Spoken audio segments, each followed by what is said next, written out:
மக்களே இது கொய்யா செடி, நம்ம வீட்டில் இருக்க கொய்யா செடி தான். இதில் எவ்வளோ பூக்கள் எடுத்துருக்குன்னு பாருங்கள். அப்படியே இந்த கொத்துலேயும் பூக்கள் இருக்குது, இங்கேயும் பூக்கள், இங்கேயும் பூ இருக்குது.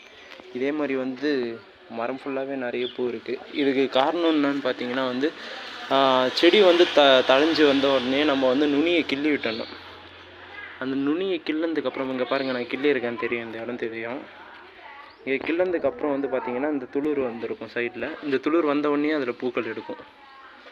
இதே மாதிரி நுனி கிள்ளுதல் மூலயமா நிறைய பூக்களை நம்ம கொண்டு வரலாம். உங்கள் வீட்டில் கொய்யா மரம் நிறைய பூக்கள் எடுக்கலையா, இந்த மெத்தடை ட்ரை பண்ணி பாருங்கள். இது மாதிரி நுனியை கிள்ளி விட்டணும். இதில் எவ்வளோ பூக்கள் இருக்குது பாருங்கள். மரம் ஃபுல்லாகவே நிறைய பூக்கள் எடுத்துருக்கு, கொத்து கொத்தா. பார்ப்போம் இது எல்லாமே பூ பிஞ்சா மாறுதான்னு என்னன்னு பார்ப்போம். இங்கே பாருங்கள், சின்ன செடி தான், ரொம்ப சின்ன செடி தான். ஆனால் அதில் ஃபுல்லாக நிறைய பூக்கள் எடுத்துருக்கு.